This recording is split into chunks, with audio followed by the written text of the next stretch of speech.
You're listening to the Full-Time Function Musician Podcast, episode 27. You're listening to the Full-Time Function Musician Podcast, the number one resource for growing your function musician business. If you're a solo wedding singer, part of a 12-piece luxury show band, or anything in between, and want to learn from other successful musicians, you're in the right place. You're listening to the Full-Time Function Musician Podcast. I am your host, Jack Twiner. If this is your first time listening, then welcome. If you're a regular listener, then welcome back. This podcast is for musicians who are looking to grow their business, maybe book some more gigs, hear some inspiring stories, or generally just learn from others who've been doing it successfully for years. So today's episode, I've got another expert lined up to talk to you about all things Google Analytics. What is it? Why is it an important tool for your business? Those are the things we're going to learn today. I love these kind of episodes, and I've got a few more lined up for you in the near future as well. If you like these kind of episodes, please do let me know. Or if there's any sort of technical subject that you'd like me to find an expert on, then please let me know. The easiest way to get in touch with me is on Instagram, and that is at InFocusRecordingCo. There's a CO on the end there, and just send me a message. Had a few really nice messages recently, actually, just showing some support for the podcast, which I really love to hear those, so thank you. If you are a fan of the show and you would like to show some support, the absolute best thing that you can do is share the podcast on whatever platform you want. I'd be hugely grateful if you could do that. But anyway, that's enough of me waffling on. Let's get into the episode. I hope you enjoy my conversation with Amanda Webb.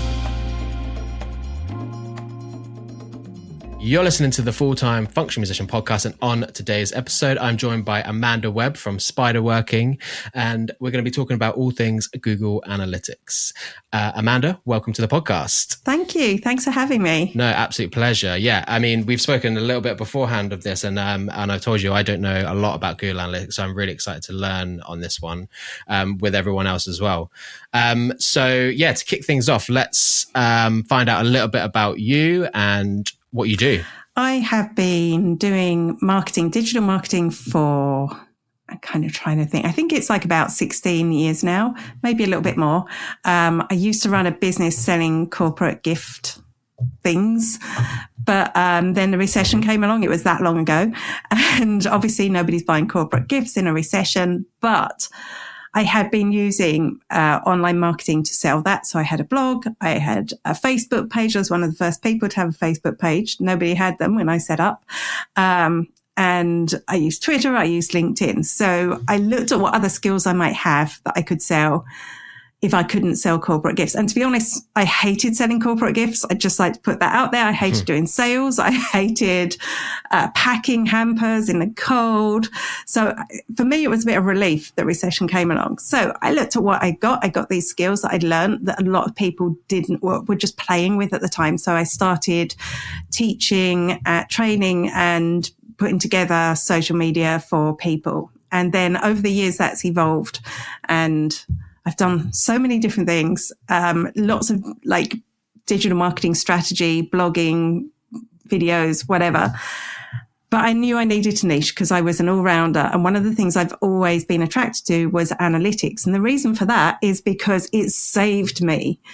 No, I used to spend all my time doing all the social media, all the blogging, all the podcasting, all the YouTubing, and not getting any sleep, being a really grumpy person, annoying my other half, not seeing my friends. And I knew then that the world needed to change for me. And it was really looking at my analytics and seeing what was driving sales. And to be honest, very little was driving sales that made me realize that there was a better way. So eventually I decided I was going to niche, stop being this all-rounder that was doing everything. And I realized that I had something to teach people with analytics. And that was really recently. That was only like 2.5 years ago that I switched over from doing everything into just this one thing, and I'm so much happier. Yeah, awesome. I mean, I preach niching on this podcast quite a lot, so it's great that you've mentioned that as well. So it sounds like you've always been quite entrepreneurial then. So have you always worked for yourself? I used to work in the film business, which is completely different. I studied film and television in college, and I came over and I worked in the Irish film business for 10 years. I wanted to be a director. I think 10 years in, I realized I wasn't going to be a director. And if I wasn't going to be a director, I wanted out because it's actually no fun at all. It's really horrible working in the film business. It's like really nasty. So once I realized that ambition wasn't going to come to fruition, I was just on a path to become like a first assistant director, which is also a horrible job.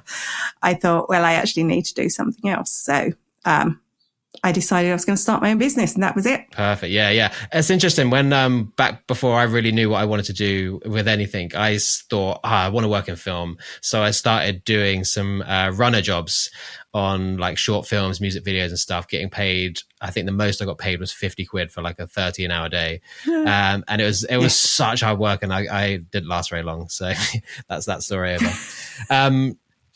Okay, so let's get into some analytics. What is Google Analytics? Let's start there. So essentially it's a bit of code that you put on your website. And when you put it on your website, it is able to know who's visiting your website, how many times people visit your website, where they come from, what pages on your website they're looking at, and what they're doing. So are they like actually booking you as a musician, or are they booking a call, or whatever your process is for selling? Are they actually doing that? And if they are, how are they getting to that point? Okay, cool. Yeah, I used to use Google Analytics on my previous business, and I had it installed, and I didn't track very much. I think the only numbers I tracked were how many people were visiting my website a month, and that was pretty much it, to be honest. And then they did a big update, and it got really confusing, and I didn't even install it on my new website, and it hasn't been installed. So this is gonna flip my mind, and it's gonna be installed after this episode, I'm sure.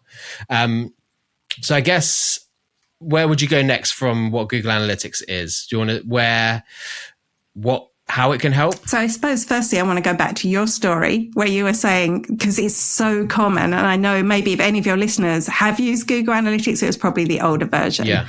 Last year, they made this massive update, and they kind of had to, because it was related to privacy, and with a lot of laws like GDPR, and there's laws around the world coming in now.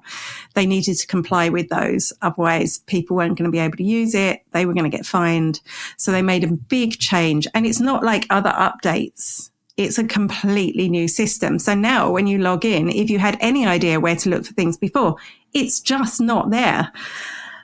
And that's because now, actually, when you get used to it and you work out how it works, it's actually a lot better, because you have to customize your own experience. But of course, they don't help you with that. They just go, oh, we're going to switch over to this new system. So that's the first thing to say. I know a lot of people who used to use the old analytics don't. I would say, get it onto your site. Talk to your web developer. If you're doing it yourself, it's actually quite straightforward. If you go to analytics.google.com, it will walk you through the process of adding it. There's plugins. If you're using WordPress, it's straightforward. If you're using like any of the big content management sites, it's quite straightforward to set up. And the reason, even if you never look at it, it's collecting data then. So at least you've got something to look back at when you get around to it. So that's the first thing I would say. Secondly, your story is common because you looked at page views, and that's what everyone looks at. How many people are actually visiting my site and looking at it, which isn't bad, because you want to know people are looking at your site. But I used to do that too. I used to obsess about how many people were visiting my website. And at one stage, I got it up to 50,000 people a month. Wow. But none of those people were turning into customers, or very few of them. So the conversion rate, which would be the number of people who turn into customers compared to the number of people that were visiting, it wasn't even 1%. It was tiny. So it's really good to know how many people visit your website, but obviously you want to be a bit more strategic. So I would say the first thing you want to do is you want to set up, in old analytics, they were called goals. In the new analytics, they're called key events. They've just changed the name of that. Actually, it used to be conversions. It's like they really want to mess with your head. But these are the things you want people to do on your website. So do you want somebody to fill in an inquiry form? Do you want them to book a call with you? What are the different things that you want people to do? And once you've got that, you can really start measuring other stuff. So it's not just the traffic, it's the number of people that are actually taking the actions you want to. And it doesn't have to be that. It could be somebody downloading, if you've got like an incentive to sign up to your email list, like an ebook or something, or how many email subscribers. All that can be measured too. So that's the first thing you want to look at, is making a list of all those things on your site and setting that up, which there are articles and videos all over YouTube. that will help you with that process. So that would be the first thing I would look at. Awesome. Yeah, I think probably most of the audience will have websites that are like Wix or Squarespace or stuff like that, where I think when they first announced the new Google Analytics, maybe the instructions on there weren't great. They've probably been better since I last looked, and it's probably quite straightforward now, I'd imagine. But so yeah, that's, I guess, the first place to start is if you use one of those websites. And yeah, as you said, if you have an actual web developer, you'd have to get them to do it, I guess, right? Yeah, if it's Wix or Squarespace, it is really simple. It's just you get this measurement ID number. That's what you're looking for when you're in your analytics, and you put it into the box that says Google Analytics, and that's it. It's done. It's really simple on both of those sites. The time that it's difficult is when you've got something custom built. So if it's not WordPress or Wix or Squarespace or Shopify, although I doubt any of your listeners are on Shopify or any of those kind of big content management systems, if it's something that was custom built for you, it's a little bit more technical. But in general, it's quite straightforward, that piece. Yeah. And on that, I guess most of the audience, the kind of things that they would want to achieve, I guess, it would just be a contact. I don't think anyone would have anything to be bought off of a site, or maybe book a call or contact form. Would there be anything else that you would suggest to that they would want as a goal? No, I think you don't want to have too much, because you really want the big business goals to be measured. So if you have an email list, which I don't know if you've got a show on email marketing, I was listening for you and I didn't pick one up. That's coming. Yeah, so you're going to, right? You have to, because that's going to be really great for keeping people in the loop, once they visited your website. So that could be another one that you would set up. But I have seen people who would have content-based websites, maybe set one up for when somebody visits a specific page and stays on it for a certain amount of time. But for you, that's not necessary. Those are your real business goals, is to book a call or to make an inquiry, of course. So that's absolutely what you should set up at the minimum. Okay. So what do you do with that info once you've got it? So then that info is going to be attached to everything that is in Google Analytics. So you have a report section, which is very streamlined in comparison to Universal Analytics, which is the old Analytics. On the old Analytics, you used to have a gazillion, a lot of menus down the side with lots of different reports in. That was huge. So it's a lot more compact in Google Analytics 4. So you can go in, they have an acquisition menu, which is obviously how are people getting to your website. So that can be really good to find out, is it social media? Is it search engines? Is it ads that you're running that are driving people to your site? But you'll also then be able to see if any key events were triggered from that visit. So you'll be able to see, for example, is organic social actually making anyone who visits that time buy from your site, or in your case, fill in the form on your site. But I do want to add one caveat to that, of course, because it's not always that straightforward process. Somebody follows you on social media and they click and they click and they click, and they look, and then they Google later on. They go, oh yes, I was on that website. What was it? And they type in the name of your business and they arrive through Google, or they've favorited your site, or they've left the browser window open, which comes out as direct then. And then you'll see the conversion. So actually there's other things that, tell me if I'm talking too much, because I get excited about this. There's other things apart from the key events that you can measure. So you might look and see that social media isn't triggering as many key events as direct or search or email. Yeah. But there's some other metrics you can look at, can see, are these valuable visitors? So you can see the session time, the average session time. So that means how long did they spend on your site that time that they came to your site from each of those channels. So that's a good indicator. If they're there for 0 seconds, it's probably bot traffic or somebody clicked the link accidentally. If they're there for minutes, you've done a really good job. So it's always good to see which is driving the longest session time. And then you can look at engagement rate. You might remember a metric because it was big and in your face in the old analytics called bounce rate. Yeah, I was just going to mention bounce rate. Horrible. Yeah. Horrible. They haven't exactly got rid of it, but they've changed it, and it's not front and center anymore because, you have one, I don't know what your website's like, or any of your listeners might have a one-page website. So if it's a one-page website, if they come and look at the whole page and scroll for 20 minutes and watch a video, or, that's considered a bounce if they leave because they only looked at that one page. So they kind of done away with that. You can still add it back in, but it doesn't mean the same thing. Instead, they replaced it with a positive metric called engagement rate, which means if they scroll all of your page, that triggers an engagement. If they play a video, that triggers an engagement. So it's a better metric, and it can tell you again, are people engaging with your page, or are they just coming in and, leaving the tab open and doing nothing? Yeah. So I think that's a really good metric to look at as well. Yeah, that's interesting because I had exactly that. I had a one page scrolling website, so my bounce rate was awful. Is it still true that things that like good engagement on a website, then Google will take that and boost you up in the Google rankings if they see it as people are engaging with it a lot? I'm going to say I'm not an SEO specialist at all. So I work with partners who deal with, I can talk a little bit about keywords and stuff, but I don't know the intricacies of Google. But from a user experience point of view, for people coming to your site, usually there's two reasons why they may stay on your site for a long time. One is because they're making a decision. Are you the band? Are you the musician? Are you the person that they want to work with? Or secondly, they can't find what they're looking for. Yeah. So they might spend, but it's going to be less of the second one because generally people can't find what they're looking for. They leave and they go looking for the next one on the list. So I would say from an experience point of view, it's generally good if you can keep people on your website and you have all the information they need that can help them make the decision to buy from you. Whether that's, having a video, obviously they're going to want to see what you're like, but also what questions do they have? What common questions do they have? If you can have a frequently asked questions, maybe lead through to some blog content where you answer those questions in more detail. All of that keeps people on site for longer and helps them make the decision to work with you. Yeah.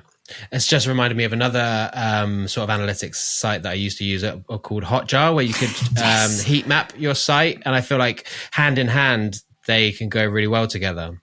And I'm actually going to make another recommendation called, it's basically Hotjar, but it's free, called Microsoft Clarity. So this is a tool from Microsoft and it does exactly that. So it heat maps, so it can show you where people are clicking the most, but you can also watch back videos of people using your site. And I swear you should do it because it is the most horrible and scariest thing ever, but it will tell you what's going wrong. Why aren't they booking? Oh, yeah. I spent hours watching that. It's like, don't click there. No, don't click there. So you've never fixed your website so fast as when you start using a tool like that. So Microsoft Clarity is free to use and it works with all those content management systems we talked about. I don't know about Wix, but it definitely works with Squarespace, WordPress. I'm sure it works with Wix. I just don't know for sure. Cool. Yeah, that's interesting. As I said, I spent hours watching those videos back, really cringing. So scary. Okay, so we've got some things that we need to, numbers that we need to track. What's next? So I feel like I'm going to roll back a bit because as I was talking, I realized I missed some important things. Is that okay? Yeah, of course. So in your settings menu, you are going to, when it's installed, you'll want to go into your settings menu. And there's one really important thing that you want to keep an eye on. And that is, you'll see a little menu and it will say data retention. And that's basically how long Google will keep that data for more complex reports. So your standard reports, it won't affect. But if later on down the line, you want to go and do a more complicated report, you'll find that it only automatically stores 2 months of data. So you can't see anything beyond 2 months, which is annoying, right? Because you're in a seasonal business, right? Now is wedding season. Mm-hmm. There's less happening the rest of the year. So you want to be able to see the trends over a time. So if you go into that data retention, you want to change that from 2 months to 14 months, which is the only other option. But that means you've got a whole year always that you can compare your data from last year to this year in that more complex reporting. And as I was speaking, I was going, I really need to tell them about that because it gets very frustrating when you find out you've only triggered 2 months. Yeah, that seems an odd thing for them to have done. And I don't know why. You kind of want to see where you were last year and where you are this year, right? Yeah, exactly. And I'm sure it's probably got something to do with privacy, but yeah, so if I start, it doesn't like when you switch it on, it only from that moment starts retaining data as well. So if I get a client and I'm setting up their analytics, it can be quite frustrating that I want to do a report from last year, a more complex report. They're called explorations. and I want to go and create that, and I can't because it's only given me 2 months worth of data, and it's just very frustrating. I don't know why they've done it. It's like they're trying to trick us or something. I didn't say that. They're always listening. So exactly. Yeah. Google Analytics isn't anything to do with advertising, is it? That's something else you need to install if you want to be running like ads from what people when they come to your website and whatnot. So they are connected. You can connect the two. So again, in that settings menu I was talking about, you'll find like you can connect your Google Analytics account and your Google Ads account. And you can actually also, the key events become conversions in Google Ads. You can actually send them over so that they do speak. And then there is reporting inside. They're very keen on selling ads. So there's a lot of reporting inside that will relate to ads within your analytics. So yeah, I can't tell you how to best set up a Google ad because I've only done the basic stuff myself, but they do connect so that you can see the results within your analytics. Yeah, I mean, this is going way back now, but before you mentioned you had 50,000 people hitting to your website. I mean, how did you manage that? Blog content. So I was blogging about everything to do with social media and marketing, and writing a blog was one of the things. I used to blog about blogging. So, and you know, some of those posts drove an awful lot of traffic. I suppose the thing with SEO is I haven't changed those blogs. I haven't updated them, and I've stopped blogging about those topics. And that means that traffic has tailed off, which is good because, like I say, those visitors weren't converting into anything, not even an email subscriber. So, and now I'm trying to restart my blog and actually make it about analytics, which is relevant to what I do. So the point was I was writing great content, but it wasn't, and I was an all-rounder. So it was slightly related to what I did, but nothing was really around those topics that people really needed the answers to that would have driven people to buy from me. And I was hitting the wrong people as well. I was getting a lot of traffic from, I mean, I do have clients in America, but a lot of, you know, just people who wanted to use social media personally rather than people that were using it for business. So when your clients, what kind of things do you do with the information that you get from their analytics? So the first thing I do is I'll configure their analytics to make sure we can see the important stuff. So we'll look at whichever marketing channels they use. And even though the default report will show you, like, is traffic coming from social media or search, you can actually drill down on that further. So we'll set up reports, a customized report sidebar for them that shows them, for example, if they're using Facebook and Instagram and email marketing, we'll set up different reports for that so they can see which one's being most effective, both by all those engagement metrics I talked about and by the ones that are driving the most conversions. Then also we'll look at the important pages on your website. So are people actually, it's really easy to get people onto a piece of helpful content, but are people actually going to your sales pages on your website? And which one of those sales pages is driving the most key events? So maybe you've got a couple of services and one of them is driving lots of key event conversions and the other one isn't. So we can look at that page that is underperforming and try and work out why, which is where I think tools like Clarity come in as well. We can start spying on the people that are looking at those pages. So one, we can cut down on the time that you spend on all the social channels and help you focus on the ones that are delivering. Secondly, we can help optimize the pages on your website that you're trying to sell through. And they can be just general visits or landing pages, which can work really well for ads. If you're driving people directly to a sales page, you know, are people converting the most from the ads or are they converting most from organic social or search, you know, that sort of stuff. Yeah, interesting. I really want to get into the world of ads, but again, that's super complicated, and I haven't managed to find an expert yet to come on and chat with us about it. But that will come at some point. Oh, we'll talk afterwards. I'll send you in the direction. Yeah, awesome. Thank you. Okay, so what do you think? Where do businesses struggle with Google Analytics? It looks really complicated, right? That's the downside when you go in. Like I say, I was baffled the first time the new analytics, but I started working on it immediately and stopped looking at the old analytics before they forced us to do it because the language is different. For a start, you've got like terms like default channel group, first primary channel group. I call it googly-gook. Because if you ever tried to read a Google help article, it's not in plain English, is it? It's like, so the terminology can be a bit scary. And the fact that they keep changing it, like I said, it used to be conversions. Well, it used to be goals. Then it was conversions. Now it's key events. That can be a little bit intimidating.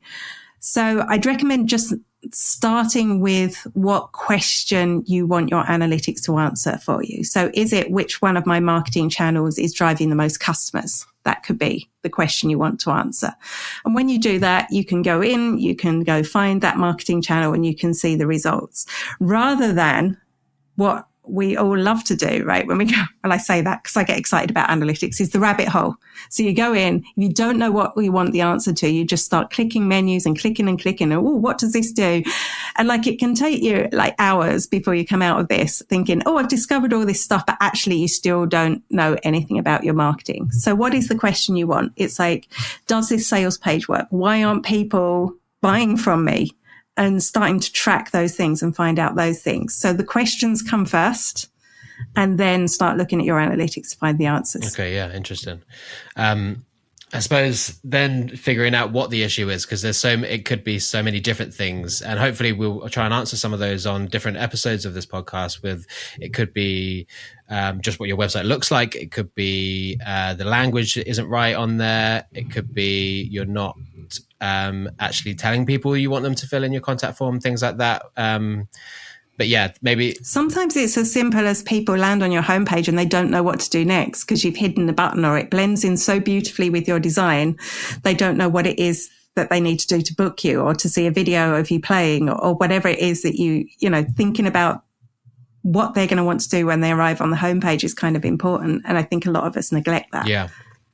So is there anything else you think we need to discuss about Google Analytics? Okay, there's one really horrible, scary thing, which I didn't really want to bring up. I feel like I should bring up, which is something that's called consent mode. So you're probably all familiar with when GDPR came in, we all put in plugins on our website. And actually with Wix and Squarespace, I think it does all the management for you. You get that pop-up banner that says, will you consent to us tracking you? If people don't consent, you can't track them with Google Analytics or anything. So legally, you can't track them. Sometimes if it's not set up right, you are still tracking them.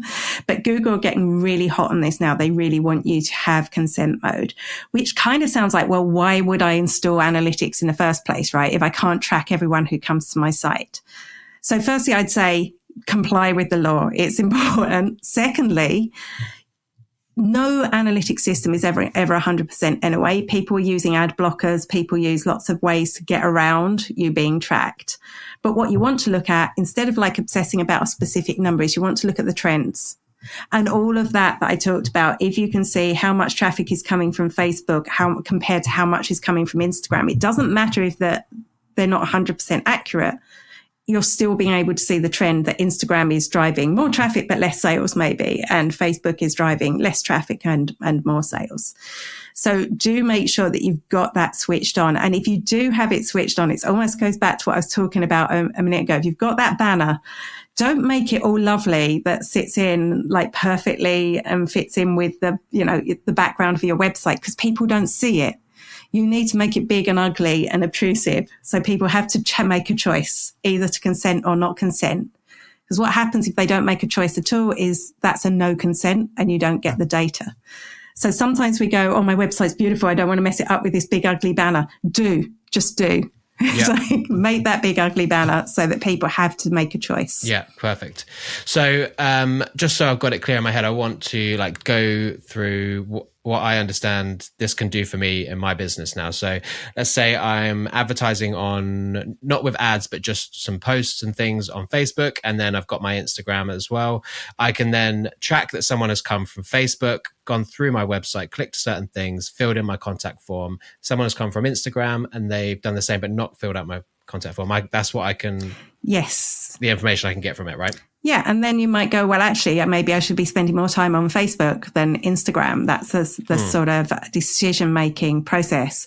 What I actually find, though, is because social networks don't really like links, that you'll find that when somebody does visit from a social network, it's very intentional. So you'll actually find that you'll get less traffic than you will from the likes of Google or from email or whatever, but it's more likely to turn into customers or quality visitors, because it's such a big deal to have to go and visit someone's bio to click the link, for example, in Instagram, that when they do that, they're doing it because they really want to know.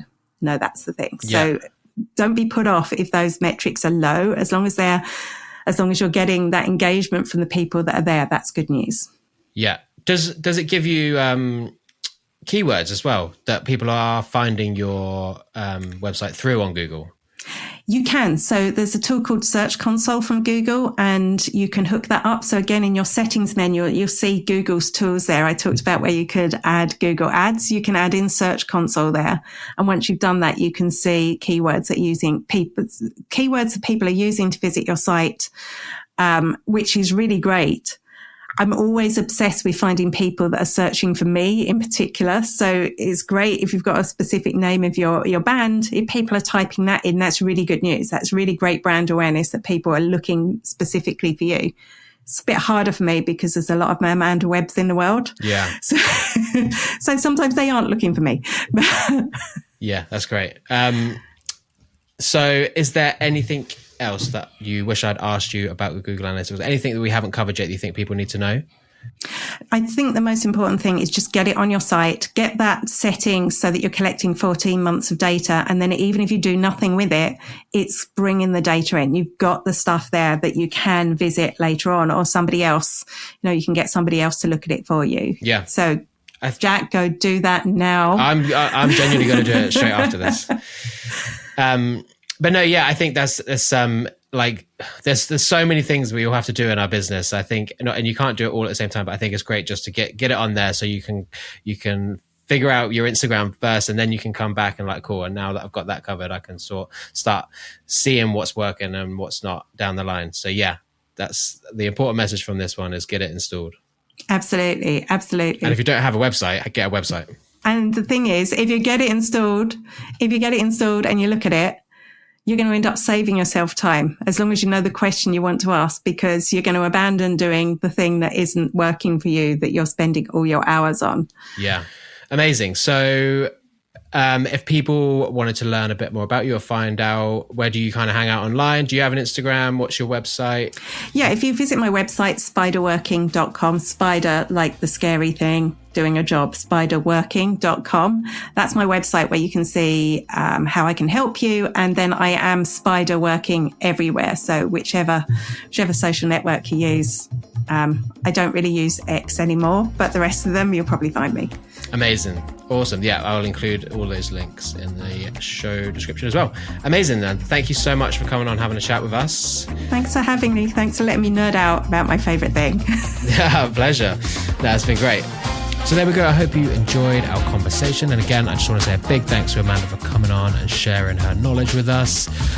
So I just wanted to quickly mention that I am always on the hunt for some new guests. So if you have an amazing story or a particular subject that you'd like to talk about, I think this audience would find interesting, or you just know someone that you think would be a great guest, then please get in touch. Again, the best way to do that is by giving me a message on Instagram, and you can find that at InFocus Recording Co, and that will be in the episode description as well. But that's it for me on this one. Take it easy, and I'll catch you next week for episode 28.